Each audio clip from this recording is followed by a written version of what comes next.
ನಾವು ಭಗವಂತನ ಅನುಗ್ರಹದಿಂದಾಗಿ ಅನೇಕ ರೀತಿಯಾದಂತಹ ಸತ್ಕರ್ಮಗಳನ್ನು ಮಾಡ್ತಾ ಇದ್ದೇವೆ. ಸ್ವಯಂ ನಾವಂತೂ ಸ್ವತಂತ್ರವಾಗಿ ಏನನ್ನೂ ಕೂಡ ಮಾಡುವುದಕ್ಕೆ ಸಾಧ್ಯವೇ ಇಲ್ಲ. ದೇವರೇ ನಿಂತು ಅವುಗಳನ್ನು ಮಾಡಿಸೋದು, ಅಂತಹ ಚಿಂತನೆ ನಮಗೆ ಸದಾ ಇರಬೇಕು. ದೇವರೇ ನಿಂತು ಎಲ್ಲ ಕರ್ಮಗಳನ್ನು ಕೂಡ ಮಾಡಿಸ್ತಾ ಇದ್ದಾನೆ. ಪೂಜಾದಿಗಳಾಗಲಿ ಏನೇ ಪುಣ್ಯ ಸಂಪಾದನೆಯನ್ನು ಮಾಡ್ತೀವೋ ದೇವರೇ ನಿಂತು ಮಾಡಿಸುವುದು ಎಂಬುವಂತಹ ಚಿಂತನೆ ನಮಗೆ ಸದಾ ಇರಬೇಕು. ಇವತ್ತಿನ ದಿನ ಪವಮಾನ ಹೋಮ ನಡೆದಿದೆ. ಪವ ಶಬ್ದಕ್ಕೆ ಶುದ್ಧ ಎಂಬುದಾಗಿ ಅರ್ಥ ಇದೆ. ನಮ್ಮನ್ನ ಸಂಸಾರದ ಸಾಗರದಲ್ಲಿ ಮುಳುಗಿದ್ದೇವೆ, ನಮ್ಮನ್ನ ಭಗವಂತ ಶುದ್ಧವನ್ನು ಮಾಡ್ತಾ ಇದ್ದಾನೆ. ಮಾನ ಶಬ್ದಕ್ಕೆ ಪ್ರಸಿದ್ಧವಾದಂತಹ ಅರ್ಥ ಮಾನ ಅಂತ ಏನು ಕನ್ನಡದಲ್ಲಿ ನಾವು ಪ್ರಯೋಗ ಮಾಡ್ತೀವೋ, ನಮ್ಮನ್ನು ಶುದ್ಧನನ್ನಾಗಿ ಮಾಡಿ ಎಲ್ಲ ರೀತಿಯಾದಂತಹ ಮಾನ ಗೌರವಾದಿಗಳನ್ನು ಕೊಟ್ಟು ಕೀರ್ತಿ ಹೆಚ್ಚಾಗುವಂತೆ ಮಾಡಿ ಅನುಗ್ರಹವನ್ನು ಮಾಡ್ತಾ ಇದ್ದಾನೆ. ಮುಖ್ಯವಾಗಿ ಪವಮಾನ ಹೋಮ ಅಂತಂದರೆ ವಾಯುದೇವರ ಹೋಮ, ಹನುಮಂತ ದೇವರ ಹೋಮ ಎಂಬುದಕ್ಕೆ ಚಿಂತನೆ ತಿಳ್ಕೊಂಡ್ಬಿಡ್ತಾರೆ. ಹಾಗೆ ಅಲ್ಲ. ಆ ಪವಮಾನ ಮಂತ್ರದಿಂದಾಗಿ ಮುಖ್ಯವಾಗಿ ತಿಳಿಯುವವನು, ಪ್ರತಿಪಾದ್ಯನಾದವನು ಭಗವಂತ ಲಕ್ಷ್ಮೀ ನರಸಿಂಹದೇವರು. ಅವರನ್ನೇ ನಾವು ಸ್ತೋತ್ರವನ್ನು ಮಾಡಬೇಕು. ಅಧಿದೇವತಾ ರೂಪದಲ್ಲಿ ವಾಯುದೇವರನ್ನ ಸ್ತೋತ್ರವನ್ನು ಮಾಡುವುದು ಅಂದರೆ ವಾಯುದೇವರಿಗೆ ಅದು ಸಂಬಂಧಪಟ್ಟೇ ಇಲ್ಲ ಅಂತ ಇಲ್ಲ, ಸಂಬಂಧಪಟ್ಟಿದೆ. ಆದರೆ ಮುಖ್ಯವಾಗಿ ಆ ಮಂತ್ರದಿಂದ ತಿಳಿಯುವವನು ಭಗವಂತ ಲಕ್ಷ್ಮೀನಾರಾಯಣ, ಲಕ್ಷ್ಮೀ ನರಸಿಂಹದೇವರು. ಭಗವಂತನಿಗೆ ಯಾವ ರೀತಿಯಾದಂಥ ಭೇದ ಇಲ್ಲ. ಲಕ್ಷ್ಮೀನಾರಾಯಣ ಬೇರೆ ಅಲ್ಲ, ಕೃಷ್ಣ ಬೇರೆ ಅಲ್ಲ, ರಾಮ ಬೇರೆ ಅಲ್ಲ, ಎಲ್ಲರೂ ಒಂದೇ. ಅಂತಹ ಭಗವಂತನನ್ನು ವಿಶೇಷವಾಗಿ ಯಥಾಶಕ್ತಿಯಾಗಿ ಯಥಾಜ್ಞಪ್ತಿಯಾಗಿ ನಾವು ನಿತ್ಯವೂ ಕೂಡ ಪೂಜೆಯನ್ನು ಮಾಡಬೇಕು. ಆ ಪವಮಾನ ಮಂತ್ರಗಳನ್ನು ಪಠನೆಯ ಮಾಡುವ ಫಲ ಏನು, ಏನಿದರ ವಿಶೇಷತೆ, ಯಾಕೆ ಪವಮಾನ ಹೋಮವನ್ನು ಮಾಡಬೇಕು ಅಂತಂದರೆ ಅದನ್ನು ಹೇಳ್ತಾರೆ. ನಿತರಾಂ ರಂಜಯತಿ ಯಸ್ಮಾತ್ ಪಾವಮಾನಸ್ತು ಮಂಡಲಂ ಅಂತ ಹೇಳಿ ಶ್ರೀಮದ್ ಆಚಾರ್ಯರು ಹೇಳಿರುವಂಥ ವಾಕ್ಯ. ದೇವರಿಗೆ ನಾವು ಆರತಿಯನ್ನು ಮಾಡುವುದು, ನೀರಾಜನ ಮಾಡ್ತೀವಿ. ಒಂದು ತಟ್ಟೆಯನ್ನು ಇಟ್ಕೊಂಡು ನೀರಾಂಜನಗಳ ದೀಪಗಳನ್ನು ಇಟ್ಕೊಂಡು ಆರತಿಯನ್ನು ಮಾಡ್ತೀವಿ. ನೀರಾಜನ ಮಾಡುವುದರಿಂದಾಗಿ ಬಹಳ ಸಂತೋಷ ಆದಂತೆ ದೇವರಿಗೆ. ನಿತರಾಂ ರಂಜಯತಿ ನೀರಾಜನ. ಯಾರಿಗೆ ಭಗವಂತನಿಗೆ ನೀರಾಜನವನ್ನು ಮಾಡುವುದರಿಂದಾಗಿ ಅವನಿಗೆ ಬಹಳ ಸಂತೋಷ ಆಗ್ತದೆ. ಇದು ಲೌಕಿಕವಾದಂತಹ ನೀರಾಜನ, ದೀಪವನ್ನು ಮಾಡುವುದು ಎಲ್ಲ ಮಾಡುವುದಿಲ್ಲ. ಆದರೆ ವೈದಿಕವಾದಂತಹ ನೀರಾಜನ ದೇವರಿಗೆ ಅತ್ಯಂತ ಪ್ರಿಯವಾದದ್ದು ಅಂತ ಹೇಳಬೇಕಾದ್ರೆ ಸುಮ್ಮನೆ ಹಿಂಗೆ ಆರತಿ ಎಲ್ಲರೂ ಕೂಡ ಮಾಡ್ತಾರೆ. ದೇವರಿಗೆ ಅದಷ್ಟು ಪ್ರಿಯವಾಗಬೇಕಂದ್ರೆ ಯಾವುದು, ಹೇಗೆ ಇಷ್ಟ ಆಗುತ್ತದೆ ಅಂತಂದರೆ ಪಾವಮಾನ ಅಸ್ತು ಮಂಡಲಂ. ಏನು ನಾವು ಋಗ್ವೇದ ಸಂಹಿತ ಅಂತ ಕೇಳ್ತೀವೋ ಆ ಋಗ್ವೇದ ಸಂಹಿತಾದಲ್ಲಿ ಬರುವಂತಹ ಪವಮಾನ ಮಂಡಲ, ಆ ಪವಮಾನ ಮಂಡಲದಲ್ಲಿ ಪವಮಾನ ಸೂಕ್ತ ಅಂತ ನಾವೆಲ್ಲ ಏನು ರೂಢಿಯಲ್ಲಿ ಕರ್ಕೊಂಡ್ಬರ್ತಿದ್ದೇವೋ ಅದನ್ನು ಪಠನೆ ಮಾಡುವುದರಿಂದಾಗಿ, ಅದನ್ನು ಕೇಳುವುದರಿಂದಾಗಿ ಏನಾಗುತ್ತೆ, ದೇವರಿಗೆ ನೀರಾಜನವನ್ನು ಮಾಡಿದಂತೆ ಆಗ್ತದೆ. ನೀರಾಜನ ಮಾಡಿದಾಗ ಏನಾಗ್ತದೆ, ಭಗವಂತನಿಗೆ ನಿತರಾಂ ರಂಜಯತಿ, ಬಹಳ ಸಂತೋಷ ಆಗ್ತದೆ. ಈ ಪವಮಾನ ಮಂತ್ರವನ್ನು ಪಠನೆ ಮಾಡುವುದರಿಂದ, ಅದರ ಹೋಮಾದಿಗಳನ್ನು ಮಾಡುವುದರಿಂದ, ಮಂತ್ರಗಳನ್ನು ಕೇಳುವುದರಿಂದಲೇ ಬಹಳ ದೇವರಿಗೆ ಸಂತೋಷ ಆಗುತ್ತಂತೆ. ಇದನ್ನು ಈ ರೀತಿಯಾದಂಥ ಸತ್ಕರ್ಮವನ್ನು ಮಾಡುವುದರಿಂದಾಗಿ. ಅದಕ್ಕೋಸ್ಕರವಾಗಿ ಋಗ್ವೇದ ಸಂಹಿತ ಬಹಳ ದೊಡ್ಡದು. ಅದರಲ್ಲಿ ಈ ಪವಮಾನ ಮಂಡಲ, ಪವಮಾನ ಸೂಕ್ತ ಅಂತ ಏನು ಹೇಳ್ತೀವೋ ಅದು ಬಹಳ ಅತ್ಯಂತ ಪ್ರಿಯವಾದದ್ದು ದೇವರಿಗೆ. ಆದ್ದರಿಂದಾಗಿ ಜಗತ್ತಿನಲ್ಲಿ ಆ ಋಗ್ವೇದ ಸಂಹಿತದಲ್ಲಿ ಬೇಕಾದಷ್ಟು ಸೂಕ್ತಗಳೆಲ್ಲ ಇದ್ರೂ ಕೂಡ ಈ ಪವಮಾನ ಮಂಡಲ, ಪವಮಾನ ಸೂಕ್ತಗಳನ್ನು ಪಠನೆ ಮಾಡುವಂತಹ, ಹೋಮಾದಿಗಳನ್ನು ಮಾಡುವಂತಹ ಸಂಪ್ರದಾಯ ಎಲ್ಲ ಕಡೆಯಿಂದ ಬಂದಿದೆ. ಉದ್ದೇಶ ಇದು ಪ್ರಾಯಶ್ಚಿತ್ತ ರೂಪವಾಗಿದೆ. ಸಂಪೂರ್ಣವಾಗಿ ಋಗ್ವೇದ ಸಂಹಿತಾವನ್ನು ಋಗ್ವೇದ ಸಂಹಿತಾ ಹೋಮವನ್ನು ಮಾಡುವುದರಿಂದಾಗಿ ಸರ್ವಪ್ರಾಯಶ್ಚಿತ್ತಭೂತವಾಗಿ ಅದನ್ನು ಹೇಳಿದ್ದಾರೆ. ಆದರೆ ಅದನ್ನು ಮಾಡುವುದು ಬಹಳ ಕ್ಲಿಷ್ಟಕರವಾದದ್ದು, ಒಂದು ದಿನದಲ್ಲಿ ಮುಗಿಯೋದಿಲ್ಲ. ಕಮ್ಮಿ ಅಂದರೂ ಬೆಳಗ್ಗೆ 6 ಗಂಟೆಗೆ ಶುರು ಮಾಡಿ, ಸೂರ್ಯೋದಯ ಆದಮೇಲೆ 6:30ಗೆ ಶುರು ಮಾಡಿ ಮಧ್ಯಾಹ್ನ 12-12:30 ತನಕ, ಆ ಥರ 4 ದಿನ ಕಂಟಿನ್ಯೂ ಆಗಿ ಮಾಡಬೇಕು. 6:30ಯಿಂದ 12:30 ತನಕ ಆ ಥರ 4 ದಿನ ಮಾಡಿದರೆ ಆ ಸಂಪೂರ್ಣವಾಗಿ ಋಗ್ವೇದ ಸಂಹಿತವನ್ನು ಪಠನೆ ಮಾಡುವುದಕ್ಕಾಗತ್ತೆ, ಹೋಮ ಮಾಡುವುದಕ್ಕಾಗತ್ತೆ. ಇಲ್ಲ ಅಂದರೆ ಒಂದೊಂದು ವಾರಗಟ್ಟಲೆ ಎಲ್ಲ ಮಾಡುವುದು ಬಹಳ ಕ್ಲಿಷ್ಟಕರವಾದದ್ದು. ಆದ್ದರಿಂದಾಗಿ ಅದೇ ರೀತಿಯ ಪ್ರಾಯಶ್ಚಿತ್ತವನ್ನು ನಮ್ಮ ಮಾಡಿದಂತಹ ಪಾಪಗಳೆಲ್ಲ ಪರಿಹಾರ ಮಾಡುವುದು ಪ್ರಾಯಶ್ಚಿತ್ತ ರೂಪವಾದದ್ದು ಯಾವುದು ಅಂದರೆ ಪವಮಾನ ಹೋಮ. ಇದು ಒಂದು 3 ಗಂಟೆಯಲ್ಲಿ, 3 ಗಂಟೆ, 3:30 ಗಂಟೆ, 4 ಗಂಟೆಯಲ್ಲಿ ಆ ಹೋಮವನ್ನು ಸಂಪೂರ್ಣವಾಗಿ ಮಾಡುವುದು ನಮ್ಮ ಕೈಯಲ್ಲಿ ಸಾಧ್ಯ ಇದೆ. ಇದು ಅದು ಬಹಳ ಕಷ್ಟಕರವಾದದ್ದು. ಆದ್ದರಿಂದಾಗಿ ಈ ಪೌಮಾನ ಹೋಮವನ್ನು ಮಾಡಿ ಪ್ರಾಯಶ್ಚಿತ್ತವನ್ನು ನಾವು ಮಾಡ್ಕೊಳ್ಳೋದು. ಯಾಕೆ ಪ್ರಾಯಶ್ಚಿತ್ತ? ಏನು ತಪ್ಪು ಮಾಡಿರ್ತೀವಿ ನಾವು, ನಮ್ಮಷ್ಟಕ್ಕೆ ನಾವಿರ್ತೀವಿ. ಅಂತಹದ್ರಲ್ಲಿ ಯಾರ ವಿಷಯಕ್ಕೂ ಕೂಡ ನಾವು ಹೋಗೋದೇ ಇಲ್ಲ. ನಮ್ದಾಯಿತು, ನಮ್ಮ ಮನೆ ಆಯಿತು, ನಮ್ಮ ಹೆಂಡತಿ ಮಕ್ಕಳಾಯಿತು. ಹೀಗಿರುವಾಗ ಮತ್ತೆ ಯಾಕೆ ಈ ಪ್ರಾಯಶ್ಚಿತ್ತ? ಪಾಪಗಳು ಯಾಕೆ ಬರುತ್ತೆ? ಪಾಪ ಮಾಡಿದರೆ ಪ್ರಾಯಶ್ಚಿತ್ತ ಪರಿಹಾರ ಮಾಡ್ಕೋಬೇಕು ಅಂತ, ಪಾಪನೇ ಮಾಡೋದಿಲ್ಲ ನಾವು. ನಮ್ದಾಯಿತು, ನಮ್ಮ ಮನೆ ಆಯಿತು, ಇಷ್ಟಿದ್ದಾಗ ಯಾಕೆ ಅಂತಂದರೆ ಅದನ್ನು ಈ ಪೌಮಾನದ ಸಂಕಲ್ಪದಲ್ಲಿಯೇ ಅದನ್ನು ತಿಳಿಸ್ತಾರೆ. ನಾವು ಮಾಡುವಂಥ ತಪ್ಪುಗಳು ಅನೇಕ ರೀತಿಯ ತಪ್ಪುಗಳು ಎಲ್ಲಿಂದ ಶುರುವಾಗುತ್ತೆ ನೋಡಿ. ಮೇ ಗರ್ಭೆ ವಸತಃ ಜಾತಸ್ಯ ಜಾಯಮಾನಸ್ಯ ಚ ವರ್ಧಮಾನಸ್ಯ ಚ ಯದುಗ್ರಂ ಪಾಪಂ. ಗರ್ಭದಿಂದ ಪ್ರಾರಂಭ ನಾವು ಮಾಡುವಂಥ ತಪ್ಪುಗಳು. ಗರ್ಭದಲ್ಲಿ ಇದ್ದಾಗ ಆ ಸಮಯದಲ್ಲಿ ಏಕಾದಶಿ ದಿನದಲ್ಲಿ ತಾಯಿ ಆಹಾರವನ್ನು ಸ್ವೀಕಾರ ಮಾಡಿರ್ತಾಳೆ. ಗರ್ಭಿಣಿಯಾದಾಗ ಮಗುವಿಗೂ ಕೂಡ ಅದರ ಆಹಾರ ಹೋಗಿರುತ್ತದೆ. ಅಲ್ಲಿಂದ ಶುರು ಏಕಾದಶಿ. ನೋಡಿ, ಏಕಾದಶಿ ಮಾಡಲೇಬೇಕೆಂಬುದಕ್ಕೆ ಹೇಗೆ ತಿಳಿಸ್ತಾರೆ? ಗರ್ಭದಲ್ಲಿರುವಂಥ ಮಗುವಿಗೂ ಕೂಡ ಉಪವಾಸಾದಿಗಳನ್ನು ಹೇಳಿದ್ದಾರೆ. ಅಂದರೆ ಉಪವಾಸ ಮಾಡೋದಿಲ್ಲ, ಒಬ್ಬ ಗರ್ಭಿಣಿ ಸಹಿತ ಮಾಡುವಾಗಿಲ್ಲ. ಆದರೆ ತಿಂದಾಗ ಸ್ವಲ್ಪ ದೋಷಗಳು, ಲೋಪದೋಷಗಳು, ಪಾಪಗಳೆಲ್ಲವೂ ಕೂಡ ಬಂದಿರುತ್ತದೆ. ಅದಕ್ಕೋಸ್ಕರ ಪ್ರಾಯಶ್ಚಿತ್ತವಾಗಿ ಪೌಮಾನವನ್ನು ಹೇಳಿದ್ದಾರೆ. ಮೊದಲೇ ಹೆಜ್ಜೆ. ಅಂತಹದ್ರಲ್ಲಿ ನಾವು ಪ್ರತಿ ಏಕಾದಶಿಯಲ್ಲೂ ಕೂಡ ದೊಡ್ಡವರಾದ್ಮೇಲೂ ಕೂಡ ನಮಗೆ ಬುದ್ಧಿ ಬಂದ ಮೇಲೂ ಕೂಡ ನಾವು ಆಹಾರಾದಿಗಳನ್ನು ಸ್ವೀಕಾರ ಮಾಡ್ತೀವಿ ಅಂದರೆ ನಾವು ಎಷ್ಟು ತಪ್ಪುಗಳನ್ನು, ಪಾಪವನ್ನು ಮಾಡ್ತಾ ಇರ್ತೀವಿ, ವಿಚಾರವನ್ನು ಮಾಡ್ತೀವಿ. ಸಾಧ್ಯವೇ ಇಲ್ಲವೋ, ಆರೋಗ್ಯ ಸರಿ ಇಲ್ಲವೋ, ಉಪಹಾರ ಮಾಡಲಿ, ಹಾಲು ಹಣ್ಣು ಅದೂ ಸಾಧ್ಯ ಇಲ್ಲ ಅಂದರೆ ಸ್ವಲ್ಪ ತಿಂಡಿಯನ್ನು ತಿನ್ನುವುದು. ಅನ್ನವನ್ನು ಮಾತ್ರ ಸರ್ವಥಾ ತಿನ್ನಲೇಬಾರದು ಏಕಾದಶಿ ದಿನದಲ್ಲಿ. ಭಗವಂತನಿಗೆ ಅತ್ಯಂತ ಪ್ರಿಯವಾದದ್ದು ದಿನ. ಆ ದಿನದಲ್ಲಿ ಉಪವಾಸವನ್ನು ಮಾಡಿ ಸುಮ್ಮನೆ ವ್ಯರ್ಥ ಮಾಡಿದರೆ ಉಪಯೋಗ ಇಲ್ಲ, ಸುಮ್ಮನೆ ಖಾಲಿ ಹೊಟ್ಟೆ ಇಟ್ಕೊಂಡಂಗೆ. ಉಪವಾಸವನ್ನು ಮಾಡಿ ದೇವರ ಸ್ಮರಣೆಯನ್ನು ಮಾಡಬೇಕು ಅವತ್ತಿನ ದಿನ. ಸಾಧ್ಯ ಆಯಿತು ಅಂದರೆ ರಾತ್ರಿ ಜಾಗರಣೆಯನ್ನು ಕೂಡ ಮಾಡಬೇಕು. ಅಷ್ಟು ಶ್ರೇಷ್ಠವಾದದ್ದು. ಅಲ್ಲಿಂದ ಪ್ರಾರಂಭವಾಗ್ತದೆ. ನಂತರ ಮಾತೃ ಪಿತೃ ವಚನ ಉಲ್ಲಂಘನಾತ್, ತಂದೆ ತಾಯಿರ ಮಾತನ್ನು ಕೇಳದೇ ಇರುವುದು. ಇದನ್ನಂತೂ ಸಾಮಾನ್ಯವಾಗಿ ಮಾಡ್ತಾ ಇರ್ತೀವಿ. ತಂದೆ ತಾಯಿ ಮಾತನ್ನು ಕೇಳೋದೇ ಇಲ್ಲ. ಇದರಲ್ಲಿ ಹೇಳ್ತಾರೆ, ತಂದೆ ಪಿತೃ ಮಗ ಅಂತ ಯಾರಾಗಬೇಕು ಅಂತಂದರೆ ಅವರು ಉಪದೇಶವನ್ನು ಮಾಡುವುದಕ್ಕಿಂತ, ಹೇಳುವುದಕ್ಕಿಂತ ಮುಂಚೆನೇ ನಾವೇ ತಿಳಿದುಕೊಂಡ ಕಾರ್ಯವನ್ನು ಮಾಡಬೇಕಂತ. ಅವ್ರು ಹೇಳಿದ ಮೇಲೆ ಮಾಡೋದು ಎರಡನೇದು. ಉತ್ತಮರು ಯಾರು, ಮಧ್ಯಮರು ಯಾರು ಅಂತಂದರೆ ಹೇಳಿಸ್ಕೊಂಡು ಮಾಡುವವನು. ಉತ್ತಮ ಯಾರು ಅಂತಂದರೆ ಮಗ ಅವ್ರು ಹೇಳದೇನೆ ಅವರ ಅಭಿಪ್ರಾಯವನ್ನು ತಿಳ್ಕೊಂಡು ನಾವು ಕೆಲಸವನ್ನು ಮಾಡೋದು. ನಾವು ಹೇಗೆ ಅಂತಂದ್ರೆ ಅವ್ರು ಹೇಳಿದರೂ ಕೂಡ ನಾವು ಮಾಡೋದಿಲ್ಲ. ಅಂಥ ಪರಿಸ್ಥಿತಿ ನಮ್ಮದು.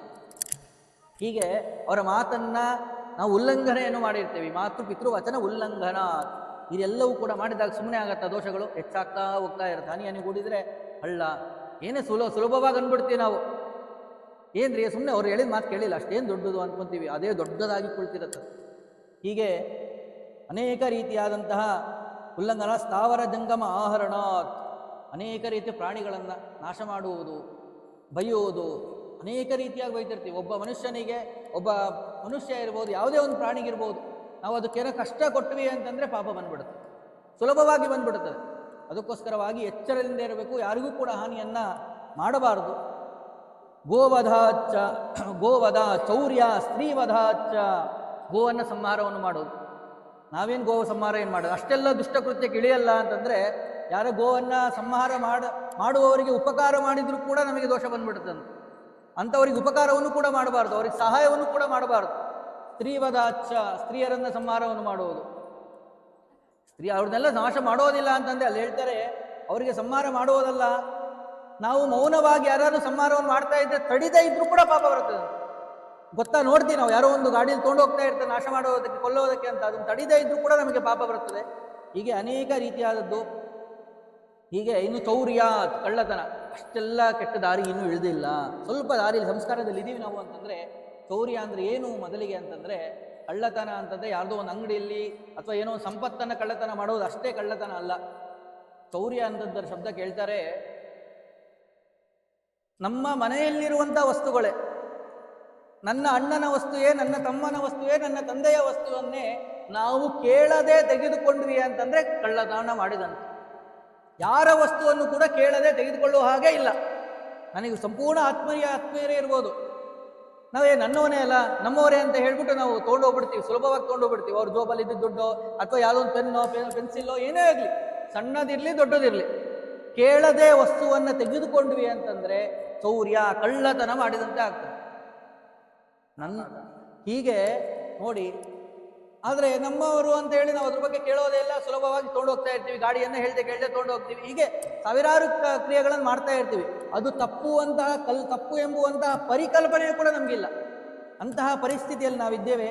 ಹೀಗೆ ಅನೇಕ ರೀತಿಯಾದಂತಹ ತಪ್ಪುಗಳನ್ನು ಪಾಪಗಳನ್ನು ಮಾಡ್ತಾ ಇರ್ತೇವೆ. ಬಾಲಹನನ ಮಾತೃಪಿತು ವದ ಭೂಮಿ ತಸ್ಕರ ಸರ್ವವರ್ಣ ಗಮನ ಮೈಥುನ ಸಂಗಮಾಚ. ಅನೇಕ ತಂದೆದಾರನ್ನ ಸಂಹಾರ ಮಾಡುವುದಾಗಲಿ, ಭೂಮಿಯನ್ನು ಕಳ್ಳತನ ಮಾಡುವುದು, ಹೀಗೇನೆ ಅನ್ಯರ ಜೊತೆಯಲ್ಲಿ ಒಂದು ಮದುವೆ ಅಂತಂದ ಮೇಲೆ ಎಲ್ಲ ರೀತಿಯಾದಂತಹ ವರ್ಣಗಳು ಅಂತೆಲ್ಲ ಇದೆ. ಆ ವರ್ಣದವರು ಅವರ ಜೊತೆಯಲ್ಲಿ ವಿವಾಹಾದಿಗಳನ್ನು ಆಗಬೇಕು. ವಿರುದ್ಧವಾದ ರೀತಿಯಾಗೆಲ್ಲ ಆದರೂ ಅಂತಂದರೆ ದೋಷಗಳು ಬರ್ತದೆ. ಅಂತಹ ಅನೇಕ ರೀತಿಯಾದಂಥ ದೋಷಗಳು ಅಕೃತ ಯಜನ, ಅಕೃತ ಅಧ್ಯಯನ, ಅಜ್ಞಾನ ಚ ಯತ್ಪಾಪಂ.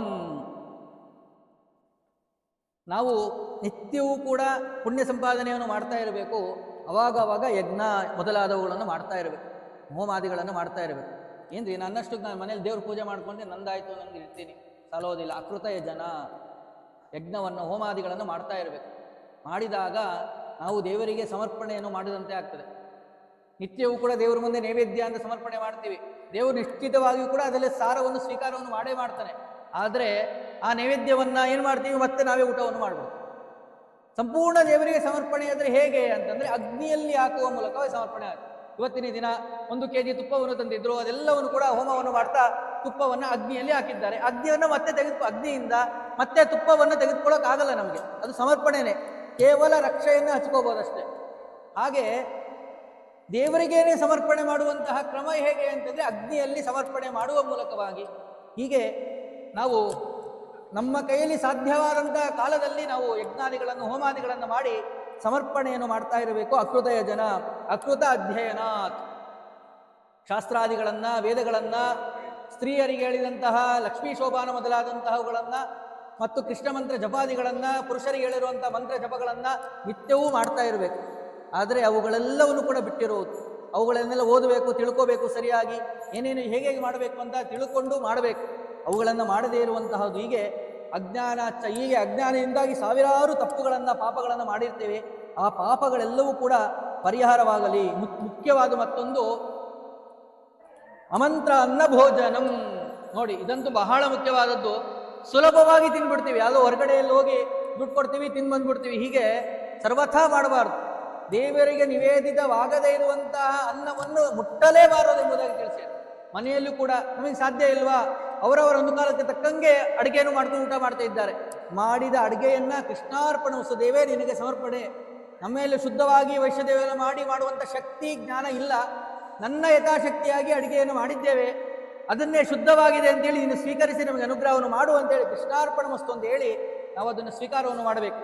ಹೀಗೆ ಮಾಡುವುದರಿಂದಾಗಿ ಆ ದೋಷ ಕಮ್ಮಿ ಆಗ್ತಾ ಬರುತ್ತೆ. ದೋಷ ಬಂದಿರುತ್ತದೆ, ಯಾಕೆ ನಿತ್ಯವೂ ಕೂಡ ಹರಿನಿವೇದಿತವಾದದ್ದನ್ನೇ ಸ್ವೀಕಾರವನ್ನು ಮಾಡಬೇಕು. ಆದರೆ ಮಾಡಿರೋದಿಲ್ಲ. ಆ ದೋಷ ಪರಿಹಾರಕ್ಕೆ ಕೊನೆಗೆ ಇಷ್ಟ ಆದರೂ ಕೂಡ ಮಾಡ್ಕೋಬೇಕು. ಹೀಗೆ ಆ ಸಂಬೋಧನ ಉಪಾಸನ ವೈಶ್ವದೇವ ಕರ್ಣಾಚ, ನಿತ್ಯ ಉಪಾಸನಾದಿಗಳನ್ನು ಆ ವೈಶ್ವದೇವವನ್ನು ಮಾಡಿರಬೇಕು. ಮಾಡದೇ ಇದ್ದಾಗ ಬರುವಂಥ ದೋಷಗಳು ಮುಖ್ಯವಾಗಿ ನೋಡಿ ಹೇಳ್ತಾರೆ, ತತ್ ಪಾಪಕ್ಷಯ ಪೂರ್ವಕಂ ಸಂವತ್ಸರ ಕೃತ ಅಶೇಷ ಪಾಪಕ್ಷಯಾರ್ಥಂ. ಈ ಪೌಮಾನ ಹೋಮವನ್ನು ಮಾಡುವುದರಿಂದ ಏನು ಮುಖ್ಯವಾದ ಫಲ ಅಂತಂದರೆ ಸಂವತ್ಸರ ಕೃತ, 1 ವರ್ಷದಲ್ಲಿ ಮಾಡಿದಂಥ ಎಲ್ಲ ಪಾಪಗಳು ಕೂಡ ನಾಶವಾಗಿ ಹೋಗ್ತದೆ ಅಂತ ಅದು. ಅದಕ್ಕೋಸ್ಕರವಾಗಿ ಪ್ರಧಾನವಾಗಿ ಈ ಪೌಮಾನ ಹೋಮವನ್ನು ಮಾಡಬೇಕು. ಪವಮಾನ ಮಂತ್ರವನ್ನಾದರೂ ಕೂಡ ಪಠನೆಯನ್ನು ಮಾಡಬೇಕು. ಮಾಡುವುದರಿಂದಾಗಿ ಈ ರೀತಿಯಾದ ಎಲ್ಲ ಪಾಪಗಳು ಕೂಡ ಪರಿಹಾರವಾಗಿ ಹೋಗ್ತದೆ. ವಿಶೇಷವಾಗಿ ದೇವರು ನಮ್ಮಿಂದಾಗಿ ಈ ರೀತಿಯ ಕರ್ಮಗಳನ್ನು, ಪುಣ್ಯ ಸಂಪಾದನೆಯನ್ನು ಮಾಡಿಸಲಿ ಎಂಬುದಾಗಿ ನಾವು ಸದಾ ಪ್ರಾರ್ಥನೆ ಮಾಡಬೇಕು. ಮತ್ತೇನು ಫಲ ಇದ್ರದ್ದು ಮಾಡುವುದರಿಂದ ಅಂತಂದರೆ ಹೇಳ್ತಾರೆ, ಸಪ್ತ ಜನ್ಮ ಭವೇದ್ವಿಪ್ರಃ ಧನಾಢ್ಯ ವೇದಪಾರಗಃ. ಈ ಪೌಮಾನ ಸೂಕ್ತವನ್ನು ಪಠನೆ ಮಾಡುವುದರಿಂದಾಗಿ, ಹೇಳುವುದರಿಂದಾಗಿ 7 ಜನ್ಮಗಳಲ್ಲಿ, ಒಂದಲ್ಲ ಎರಡಲ್ಲ, 7 ಜನ್ಮದಲ್ಲಿ ಆ ವ್ಯಕ್ತಿ ಸಪ್ತ ಜನ್ಮ ಭವೇತ್ ವಿಪ್ರಃ, ಬ್ರಾಹ್ಮಣನಾಗಿ ಹುಡ್ತಾನೆ. ಸುಮ್ಮನೆ ಬ್ರಾಹ್ಮಣನಾಗಿ ಹುಟ್ಟೋದಲ್ಲ, ಧನಾಢ್ಯ, ಅನೇಕ ಸಂಪತ್ತಿನಿಂದ ಕೂಡಿರ್ತಾನೆ, ಒಳ್ಳೆ ಶ್ರೀಮಂತನಾಗಿ ಹುಡ್ತಾನೆ. ವೇದಪಾರಗಃ, ಒಳ್ಳೆ ವಿದ್ಯೆ, ವೇದವನ್ನು ಕಲಿಯುವಂತಹ, ವೇದಾಧ್ಯಯನ ಮಾಡುವಂತಹ, ಶಾಸ್ತ್ರಾಧ್ಯಯನ ಮಾಡುವಂತಹ ದೊಡ್ಡ ಸೌಭಾಗ್ಯ, ಪುಣ್ಯ ಎಂಬುದು ಬರುತ್ತದೆ. ಎಷ್ಟೋ ಜನ ಯೋಗ್ಯವಾದ ರೀತಿಯಾಗಿ ಯೋಗ್ಯವಾದ ವಂಶದಲ್ಲಿ ದೊಡ್ಡ ದೊಡ್ಡ ವಂಶದಲ್ಲಿ ಹುಟ್ಟಿರ್ತಾರೆ, ಆದರೆ ಅವರೆಲ್ಲರೂ ಕೂಡ ವೇದಾಧ್ಯಯನ ಮಾಡುವುದಿಲ್ಲ, ಶಾಸ್ತ್ರಾಧ್ಯಯನ ಮಾಡುವುದಿಲ್ಲ. ದುಡ್ಡಿರ್ಬೋದು, ಒಳ್ಳೆ ವಂಶದಲ್ಲಿ ಹುಟ್ಟಿರ್ಬೋದು, ಆದರೆ ಆ ವೇದಾಧ್ಯಯನ ಮಾಡುವುದಕ್ಕೂ ಶಾಸ್ತ್ರಾಧ್ಯಯನ ಮಾಡುವುದಕ್ಕೂ ಪುಣ್ಯ ಬೇಕು. ನೋಡಿ, ಪೌಮಾನ ಸೂಕ್ತವನ್ನು ಪಠನೆ ಮಾಡುವುದರಿಂದಾಗಿ, ಪೌಮಾನ ಹೋಮಾದಿಗಳನ್ನು ಮಾಡುವುದರಿಂದಾಗಿ ನಮಗೆ ಆ ರೀತಿಯಾದಂಥ ಯೋಗ್ಯತೆ ಎಂಬುದು ಬರುತ್ತೆ. ಇಲ್ಲರಿ ನಾವಾಗಲೇ ಹುಟ್ಟಾಗಿದೆ, ಮುಂದಿನ ಜನ್ಮದ್ದು ಹೀಗೆ ಹೆಂಗೆ ಅಂತಂದರೆ ದೇವರ ಅನುಗ್ರಹ ಇತ್ತು ಅಂತಂದರೆ ಈ ಜನ್ಮದಲ್ಲೂ ಕೂಡ ಅದನ್ನು ಆ ವೇದಗಳನ್ನು ಪಠನೆ ಮಾಡುವಂತಹದ್ದು, ಅಥವಾ ವೇದಕ್ಕೆ ಸ್ತ್ರೀಯರಿಗೆ ತಿಳಿಸಿರುವಂತಹ ಏನು ಸಂಬಂಧಪಟ್ಟಂತಹಗಳನ್ನು ಅಧ್ಯಯನ ಮಾಡುವಂತಹದ್ದಾಗಲಿ, ಕೇಳುವಂತಹದ್ದಾಗಲಿ, ಆ ಕರ್ಮಗಳನ್ನು ಮಾಡುವಂತಹ ದೊಡ್ಡ ಸೌಭಾಗ್ಯ ಎಂಬುದು ನಮಗೆ ಸಿಗ್ತದೆ. ದೇವರು ತಿಳಿಸಿಕೊಟ್ಟಿರುವಂತಹ ಏನು ಜಗತ್ತಿನ ಸತ್ಯತ್ವ, ಜಗತ್ತು ಸತ್ಯ, ಜೀವನಿಗೂ ಈಶನಿಗೂ ದೇವರಿಗೂ ಮತ್ತು ಜೀವನಿಗೂ ಭೇದ ಇದೆ, ಜಡ ಪದಾರ್ಥಕ್ಕೂ ಜೀವನಿಗೂ ಭೇದ ಇದೆ, ದೇವರಿಗೂ ಮತ್ತು ಜಡ ಪದಾರ್ಥಕ್ಕೂ ಭೇದ ಇದೆ. ಈ ರೀತಿಯಾದಂಥ ಏನು ತತ್ವಗಳನ್ನು ತಿಳಿಸಿಕೊಟ್ಟಿದ್ದಾರೋ ಅವುಗಳ ಬಗ್ಗೆ ಸರಿಯಾದ ಜ್ಞಾನ ನಮಗೆ ಆಗ್ತದೆ. ಇಂತಹ ಶ್ರೇಷ್ಠವಾದಂಥ ಪುಣ್ಯವನ್ನು ದೇವರು ಕೊಡಲಿ ಅಂತ ಪ್ರಾರ್ಥನೆ ಮಾಡ್ಕೋಬೇಕು. ಈ ರೀತಿಯಾಗಿ ಎಲ್ಲ ಪಠನೆ ಮಾಡುವುದರಿಂದಾಗಿ ದಶೋತ್ತರ ನೃತಾಂಶೇವ ಪಾವಮಾನಿ ಶತಾನಿ ಶತ ಏತೆ ದುಷ್ಪನ್ ಜಪೇನ್ ಮಂತ್ರಂ ಘೋರ ಮೃತ್ಯು ಭಯಂ ಹರೇತ್. ಅಪಮೃತ್ಯು ಮೊದಲಾದ ದೋಷಗಳೆಲ್ಲವೂ ಇರ್ತವೆ. ಏನು ನಮಗೆ ಗೊತ್ತಿಲ್ಲ, ನಮ್ಗೆ ಏನು ಅಂದರೆ ನಮಗೆ ಗೊತ್ತಿರೋದಿಲ್ಲ, ಸುಮ್ಮನೆ ಜೀವನ ಮಾಡ್ತಾ ಇರ್ತೀವಿ. ಇವು ಪವಮಾನ ಪಠನೆ ಮಾಡುವುದರಿಂದಾಗಿ ಆ ಅಪಮೃತ್ಯು ಮೊದಲಾದವುಗಳೆಲ್ಲ ಏನಿರ್ತದೋ ಎಲ್ಲವೂ ಕೂಡ ಪರಿಹಾರವಾಗಿ ಹೋಗ್ತದಂತೆ. ಜಾತಕದಲ್ಲಿ ಹುಟ್ಟಿದಾಗ ಅನೇಕ ದೋಷಗಳಿರ್ಬೋದು, ಆದರೆ ಇದನ್ನು ಪಠನೆಯನ್ನು ಮಾಡಿದರೆ ಆ ಘೋರ ಮೃತ್ಯು ಭಯಂ ಹರೇತ್, ಆ ಘೋರವಾದಂಥ ಮೃತ್ಯು ದೋಷಗಳೆಲ್ಲವೂ ಕೂಡ ಪರಿಹಾರವಾಗ್ತದೆ. ಅಂತಹ ವಿಶೇಷವಾದ ಫಲ, ಅಷ್ಟೇ ಅಲ್ಲ ಪ್ರಧಾನವಾದ ಫಲ ಪಠತಾಂ ಶೃಣ್ವತಾಂ ಚೈವ. ನೋಡಿ, ನಮಗೇನೋ ಶಕ್ತಿ ಇಲ್ಲ, ಕಲ್ತಿಲ್ಲ, ಮತ್ತು ಹೇಗೆ ಅಂತಂದರೆ ಪಠತಾಂ ಶೃಣ್ವತಾಂ ಚೈವ, ಭಕ್ತಿಯಿಂದ ಇದನ್ನು ಶ್ರವಣ ಮಾಡಿದ್ರೇನೆ ದದಾತಿ ಪರಮಾಂ ಗತಿಂ, ಯೋಗ್ಯವಾದಂಥ ಸ್ಥಾನವನ್ನ, ಏನು ಪರಮಗತಿ ಅಂದರೆ ಯಾವುದು? ಮೋಕ್ಷ. ಆ ಮೋಕ್ಷವನ್ನೇ ದೇವರು ಕೊಟ್ಟು ಅನುಗ್ರಹವನ್ನು ಮಾಡ್ತಾನೆ. ಅಂತಹ ಶ್ರೇಷ್ಠವಾದ ಫಲವನ್ನು ದೇವರು ಅನುಗ್ರಹವನ್ನು ಮಾಡಲಿ. ಅಂತಹ ಪರಮ ಮಂಗಳಕರವಾದಂತಹ ಪವಮಾನ ಹೋಮ ಎಂಬುದು ಇವತ್ತಿನ ದಿನ ನಡೆದಿದೆ. ಮಾಡಿಸಿದಂತಹ